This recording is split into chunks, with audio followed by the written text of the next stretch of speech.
Freya, the Lady. She is known by many names, including Mengelod, Vanadis, Mardul, Freya. She is a great goddess in heathenry and Ausatru, and is also popular with many who follow the paths of witchcraft. Still, many see her simply as a goddess of love and sexuality. She is so much more.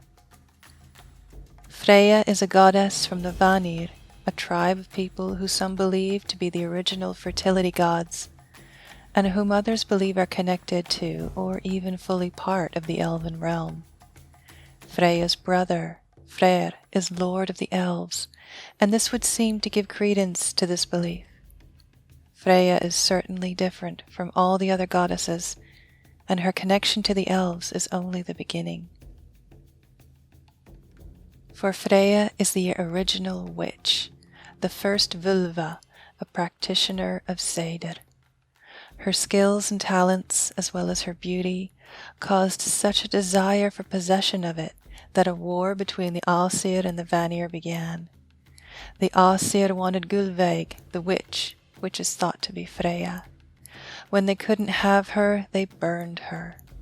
3 times they burned her, and 3 times she rose again from the ashes. Freya is a Vanir and a goddess of life. She will continue. After a truce and exchange of hostages had taken place, Freya then decided to live with the Aesir of her own volition. She was not part of the hostage exchange. There she taught Odin the arts of Seder. Freya holds a large, beautiful hall called Sessarumnir. When warriors die, it is Freya, not Odin, who gets to choose first among the slain to stay with her in her hall. Odin gets what Freya leaves behind. This is something that many movies and television shows often forget to mention. In this regard, she is known as Freya, the chooser of the slain. We know that there were shield maidens in the Viking Age, from burials that have been found, such as the famous one at Birka. Freya shows us the power of choice. I once asked Freya about choices, and she simply told me, "Choose wisely."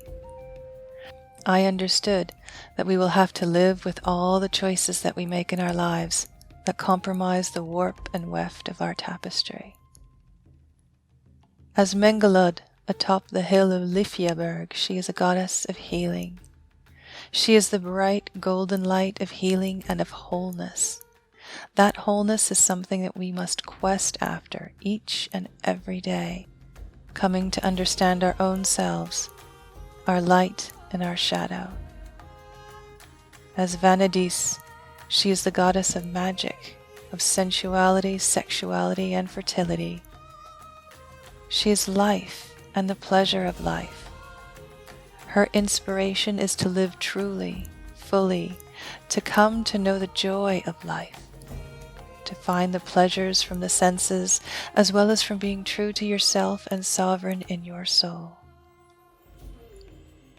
Many people think of Freya and Frigga as one goddess. The roots of their names are the same.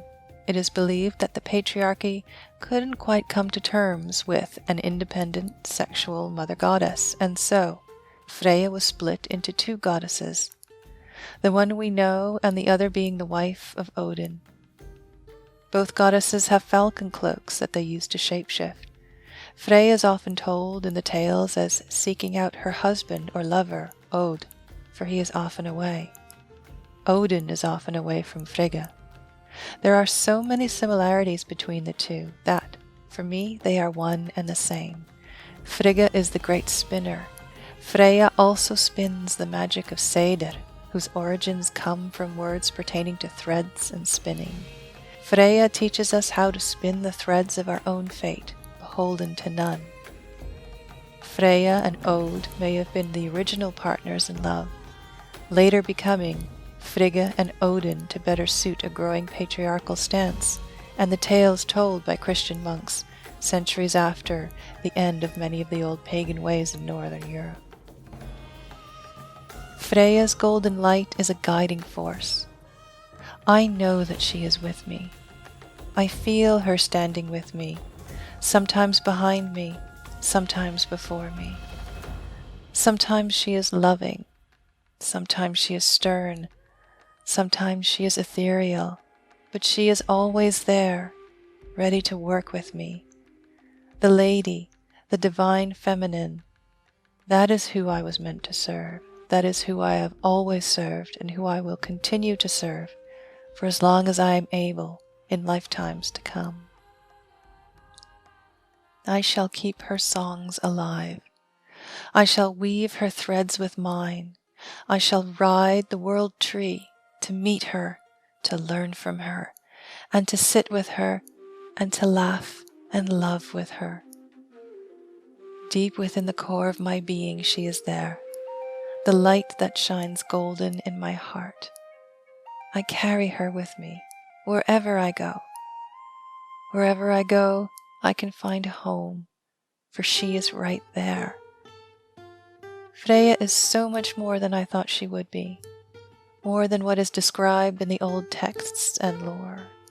Like any of the gods, she needs to be experienced, but in her energy there is something that is so much more. That is why she is the lady. Freya is life itself.